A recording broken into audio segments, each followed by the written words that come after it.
Hi నమస్తే, నేను మీ journalist రెహమాన్ని. ఆంధ్రప్రదేశ్లో ప్రతిపక్షంగా ఉన్నటువంటి వైఎస్ఆర్ కాంగ్రెస్ పార్టీ క్రమంగా బలపడుతోందా?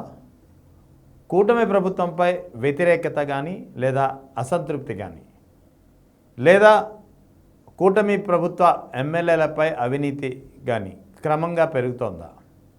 ఇదే ఇప్పుడు ప్రధానమైనటువంటి చర్చ నడుస్తోంది. వైఎస్ఆర్ కాంగ్రెస్ పార్టీ క్రమంగా బలపడుతోంది. ఇంకా వాస్తవానికి ఎన్నికలకు మరో 3 ఏళ్ళు ఉంది. కూటమి ప్రభుత్వం ఏర్పడి కేవలం 2 ఏళ్ళు మాత్రమే పూర్తయింది. అయినా ఇప్పటికే ఈ 2 ఏళ్ల కాలంలోనే కూటమి ప్రభుత్వంపై వ్యతిరేకత పెరిగే కొద్దీ వైఎస్ఆర్ కాంగ్రెస్ పార్టీ క్షేత్రస్థాయి నుంచి అంతగా బలపడుతోందనే వాదన గట్టిగా వినిపిస్తోంది. దీనికి సంబంధించి తెలుగుదేశం అనుకూల మీడియాలో కూడా కథనాలు వస్తున్నాయి. అది ప్రత్యక్షంగా రావచ్చు, పరోక్షంగా రావచ్చు, లేదా తెలుగుదేశం పార్టీకి అనుకూలంగా ఉండే సర్వేల రూపంలో కూడా రావచ్చు. సో ఆ మోడ్ ఎలా ఉన్నప్పటికీ వైఎస్ఆర్ కాంగ్రెస్ పార్టీకి అనుకూలమైనటువంటి పవనాలు వీస్తున్నాయి రాష్ట్రంలో.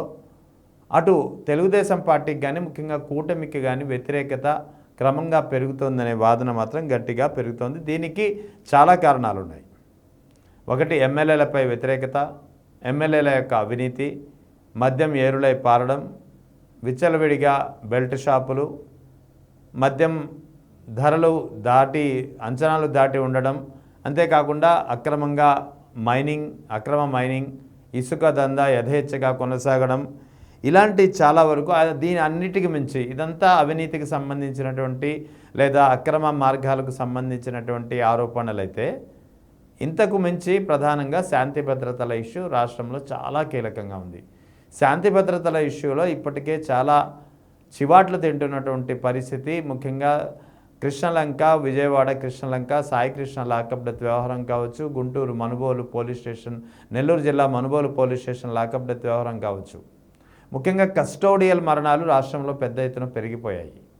దీనికి సంబంధించే కేంద్ర హోంశాఖ విడుదల చేసినటువంటి నివేదికలో కూడా ఏపీ పోలీస్ శాఖ పనితీరుపై చాలా విడ్డూరంగా విస్మయం కలిగించే విధంగా ఉంది. ఏకంగా ఆల్ ఓవర్ ఇండియాలో ఆంధ్రప్రదేశ్ పోలీస్ శాఖ పనితీరు ర్యాంకింగ్ అనేది 26వ స్థానానికి పడిపోయిందంటే పరిస్థితి ఎంత ఘోరంగా ఉందో అర్థం చేసుకోవచ్చు.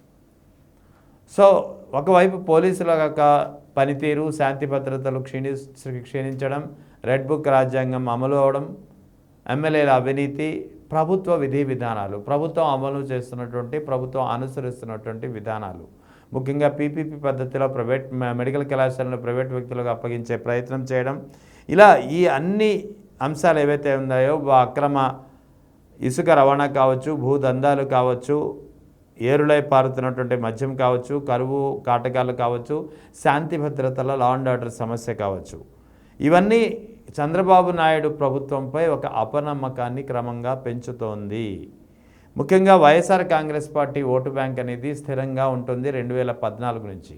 2014లో 40% ఉంది, 2019 ఎన్నికల్లో వచ్చేటప్పటికి పెరిగింది, 2021లో 24 ఎన్నికల్లో 11 సీట్లకు పరిమితమైనా సరే ఆ ఓట్ బ్యాంక్ మాత్రం 40%కి చెక్కు చెదరలేదు. సో ఈ క్రమంలో ప్రభుత్వ వ్యతిరేకత 2 ఏళ్ల కాలంలోనే కూటమి ప్రభుత్వంపై ఈ స్థాయిలో ప్రభుత్వ వ్యతిరేకత ఉంటే, ఇప్పటికే వస్తున్నటువంటి సర్వేలు కూటమికి వ్యతిరేకంగా ఫలితాలు ఉన్నాయని చెబుతుంటే, సో ఇంకా 3 ఏళ్ల సమయం ఉంది. 3 ఏళ్లలో ఈ ప్రభుత్వ వ్యతిరేకత మరింత పెరుగుతుందనేది ఒక అంచనా. ఈ క్రమంలోనే వైఎస్ఆర్ కాంగ్రెస్ పార్టీకి అనుకూలమైనటువంటి పవనాలు వీస్తున్నాయి. ఇప్పటికిప్పుడు ఎన్నికలు వస్తే వైఎస్ఆర్ కాంగ్రెస్ పార్టీ విజయం తథ్యమనే వాదన కూడా లేకపోలేదు. ముఖ్యంగా కూటమి ప్రభుత్వానికైతే ఉత్తరాంధ్ర నుంచి కానీ, రాయలసీమ ప్రాంతం నుంచి కానీ, ఇటు ఉభయ గోదావరి జిల్లాల నుంచి కానీ తీవ్రమైనటువంటి ఒక ఎదురుదెబ్బ తగలవచ్చు అనేది క్రమంగా తెలుస్తోంది. సో ఇదంతా ఓవరాల్గా ఒక సమీకరణాలు, ముఖ్యంగా అనాలిసిస్టులు చెబుతున్నటువంటి మాట అయితే, తెలుగుదేశం పార్టీకి సంబంధించినటువంటి ముఖ్యంగా కూటమి ప్రభుత్వంలోని మంత్రులే వైఎస్ఆర్ కాంగ్రెస్ పార్టీ క్షేత్రస్థాయిలో ప్రజల్లో క్రమంగా బలపడుతోందంటూ పదే చెబుతున్నటువంటి మాట దీనికి ఉదాహరణ.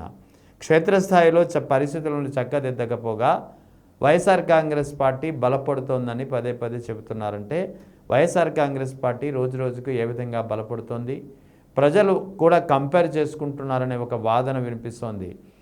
2019 నుంచి 24 మధ్యలో వైఎస్ జగన్ ముఖ్యమంత్రిగా ఉన్న సమయంలో అప్పుడు పాలన ఎలా ఉండేది, అప్పుడు సంక్షేమ పథకాలు ఎలా అమలయ్యాయి, ఇప్పుడు సంక్షేమ పథకాలు ఎలా అమలవుతుంది, ఇప్పుడు పథకాలు ఎలా ఉన్నాయి, ఈ అన్ని అంశాలని ప్రజలు బేరీజు వేసుకుంటున్నారు, కంపేర్ చేసుకుంటున్నారు. ఎవరి కాలంలో తమకు ఎక్కువగా లబ్ధి చేకూరింది, ఎవరి కాలంలో తమ పాలన ఎలా ఉంది, ఎవరి కాలంలో శాంతి భద్రతల స్థితి ఎలా ఉంది అనేది ఒక కంపారిజన్, ఒక చర్చ అనేది ప్రజల్లో నుంచి మొదలైందనేది చాలా క్లియర్గా తెలుస్తుంది. సో ఈ నేపథ్యంలోనే వైఎస్ఆర్ కాంగ్రెస్ పార్టీ పట్ల అనుకూలమైనటువంటి వాతావరణం రాష్ట్రంలో పెరుగుతోంది. వైఎస్ఆర్ కాంగ్రెస్ పార్టీ కూడా ప్రజల సమస్యల పట్ల బలమైనటువంటి ప్రతిపక్షంగా రోజురోజుకు ఎదగడంలో కీలకమైనటువంటి పాత్ర పోషిస్తోంది. అటు ప్రజల్లో కూడా వైఎస్ఆర్ కాంగ్రెస్ పార్టీ పట్ల ఆదరణ పెరుగుతోంది. ఏదైతే చెక్కు చెదరని 40% ఓట్ బ్యాంక్ ఉందో అది అంతకంతకు పెరిగి ప్రస్తుతానికి 44 నుంచి 45% వరకు వచ్చి ఉంటుందనేది ప్రధానంగా వినిపిస్తున్నటువంటి అంచనా. సో ఓవరాల్గా వైఎస్ఆర్ కాంగ్రెస్ పార్టీ రోజురోజుకు బలపడుతుందనే వాదన కూటమి ప్రభుత్వంలోని మంత్రులు, ఎమ్మెల్యేల నుంచే వస్తుందంటే పరిస్థితి ఎలా ఉందో అర్థం చేసుకోవచ్చు.